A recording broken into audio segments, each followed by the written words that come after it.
調嘅。家樂士 Special 記多款口味，好味又低脂，2星期重現 Good Fit 好身材，苗條變身獲得更多喜悅。有了 Special 記，你嘅苗條生活係咩呢？ Even rolling out paper towels takes about a minute. I could have spent a minute doing something else. Time management becomes an issue. What is it you did with all of your time? Can you tell me? Sunday, Face Off at 8:30 on Pearl.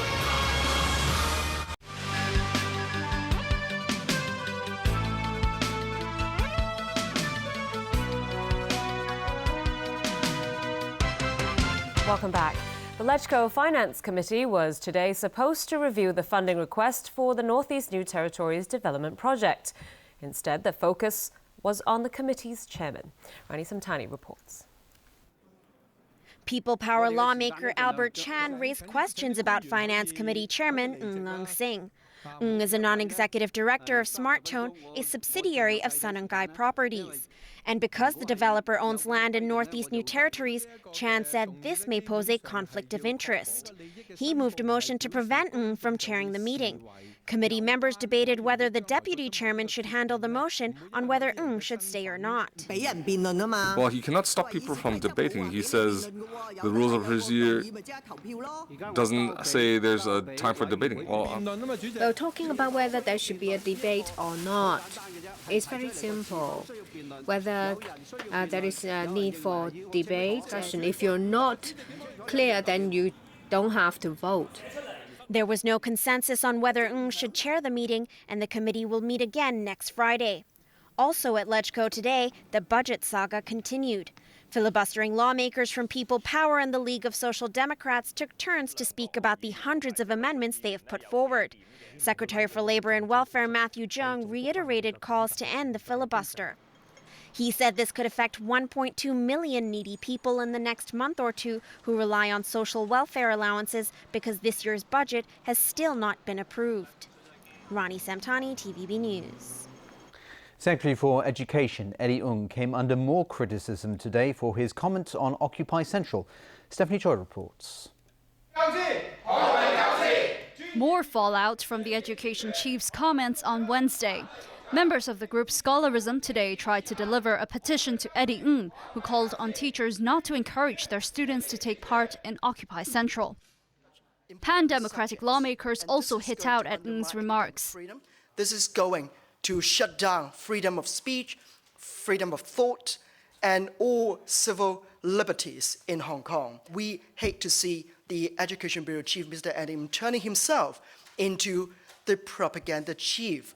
Helena Wong of the Democratic Party said students need to learn the arguments both for and against the civil disobedience movement, and that teachers have been trained on how to address controversial topics. Occupying Central being one of the hottest issues in Hong Kong, and I can see that there is all sort of reason that teachers should touch on these issues in the classroom. She added by stating that Occupy Central is illegal, Ng is sending the wrong message to students. Commissioner of Police Andy Zhang said he agrees with the education chief that everyone should respect the law, regardless of their background. That includes both teachers and students. Zhang also said the police will conduct risk assessment and take appropriate measures to prepare for Occupy Central. Stephanie Choi, TVB News. In Bangladesh, rescuers have recovered at least 29 bodies after a ferry capsized during a storm. With no official tally of passengers, authorities estimate more than 100 people are still missing. Police announced there is no chance of finding more survivors. About 40 people swam to shore and 35 were rescued. One passenger said the captain of the Mirage 4 double-decker ferry ignored calls to stay close to the shore as the storm worsened. Relatives of the missing and the dead have gathered near Meghna River, where several recovered bodies have been laid out for identification. U.S. President Barack Obama led yesterday's dedication ceremony of a New York museum that captures the story behind the 9/11 attacks back in 2001. Sonia Artero reports.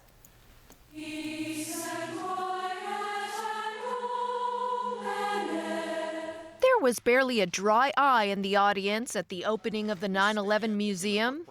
It was purposely built where the Twin Towers once stood to honor those who died inside.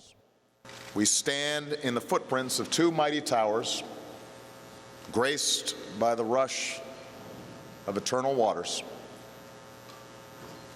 We look into the faces of nearly 3,000 innocent souls. The museum's goal is to ensure no one forgets the toll America suffered when 19 al-Qaeda hijackers crashed 4 airliners into the World Trade Center, the Pentagon, and a field in Pennsylvania. Obama insisted 9/11 made America stronger through countless acts of heroism that followed. Of co-workers who led others to safety, of passengers who stormed a cockpit, our men and women in uniform who rushed into an inferno, a nation that stands tall and united and unafraid, because no act of terror can match the strength or the character of our country. Wells Crowther was singled out for his bravery. The equities trader was wearing a red bandana when he saved a dozen lives before dying at Ground Zero. It is our greatest hope that when people come here and see Wells's red bandana, they will remember how people helped each other that day. And we hope that they will be inspired to do the same in ways both big and small. Also on display is the charred watch of Todd Beamer. His last words were, "Let's roll," when he led a passenger revolt to divert hijackers on one plane. Then there's a set of stairs that meant life for countless 9/11 survivors. Today, when I think about those stairs, what they represent to me is resiliency of the people there that day trying to help each other. This sacred place allows the true legacy of 9/11 to live on in perpetuity in the stories of those who died and survived. Sonia Artero, TVB News. All right, Tony, sports. That's right, and we got playoff action, NBA playoff action to begin with. The top 2 teams in the West will meet for a place in the NBA Finals. The Oklahoma City Thunder will square off against the San Antonio Spurs after putting away the LA Clippers in 6 games. Here's James Wong. Actor Jack Nicholson in the house. Usually he'd be watching his Lakers this time of the year, but not this season. Clippers, of course, share the building and looking to force a Game 7 against the Oklahoma City Thunder. The Clips ahead much of Game 6. NBA MVP Kevin Durant kept OKC in the game. The Clips up by 8 at the break.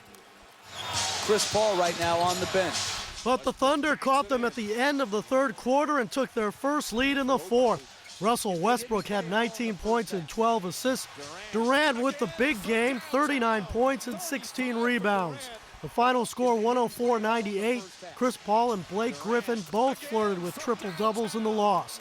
Oklahoma City will face the San Antonio Spurs for a place in the NBA Finals.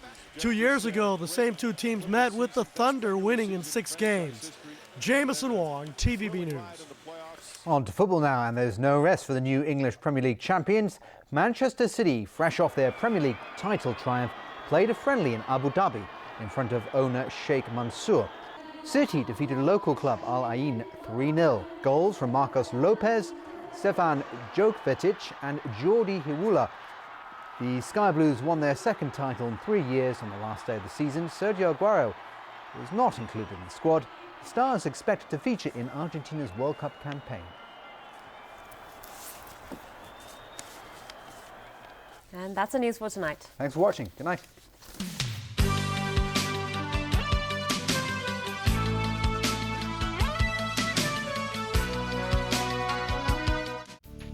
Tech stock mania seizes the global IPO market. Investors are concerned if another bubble is about to pop. Also on Money Magazine, Art Basel, the biggest art fair in Asia. Money Magazine, Sunday night at 7 on Pearl. 開波啦！咦，阿斯朗無啦啦都喺度插花嘅？點解要俾黃牌啊？唔係黃牌，係莫釘我。個草地又爛又多水氹，梗係失準啦。一貼一噴，啲蚊即刻彈開啊！莫釘我，耶！I want something that lasts, something that can keep up with me and keep me on my toes. Because every waking moment is a learning opportunity. I can choose to learn everything about something or something about everything. And I want to do all that at home. The Open University of Hong Kong Special, open for learning, 9 a.m. Sunday on Pearl. Sun Life Financial presents The Weather Report is brought to you by Sun Life Financial.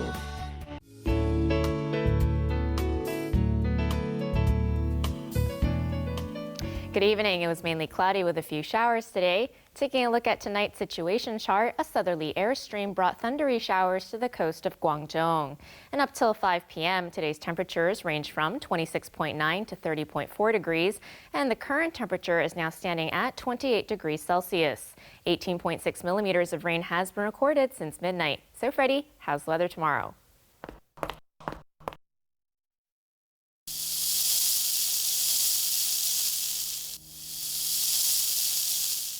Mainly cloudy with a few showers and isolated thunderstorms mixed in with sunny intervals tomorrow. Temperatures will range from 27 to 31 degrees. It will be hot with a few showers on Sunday. Tomorrow morning's air quality health index will range from low to moderate, and the maximum UV index forecast for tomorrow will be about 7. And now to the latest global weather update. Showers in Shanghai and Xiamen, cloudy in Taipei.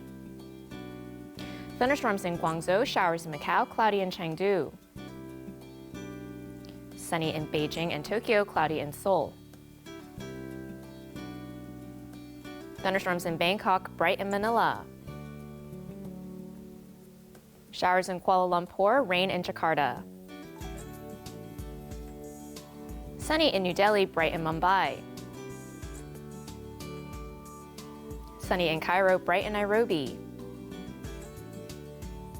Showers in Brisbane, sunny in Sydney, cloudy in Melbourne, bright in Auckland.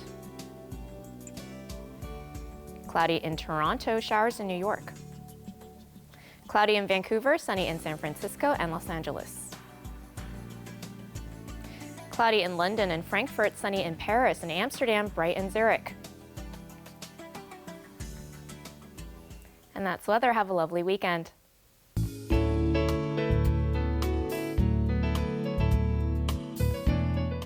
It was brought to you by Sun Life Financial. Life's brighter under the sun. Saturday. The only one who will ever be able to destroy Morgana once and for all is the Prime Millennium. You have a very special gift. Who is in that grim hole? Morgana. I want it back.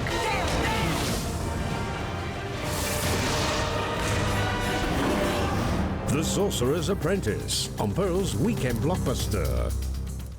In China, helping someone injured on the road might result in you being blackmailed for causing the injury. In the last of our 3-part series, the Pearl Report examines the fall of the Good Samaritan and the realities of roadside etiquette in China. Monday night at 8. 2014 FIFA World Cup Brazil, just 27 days to go.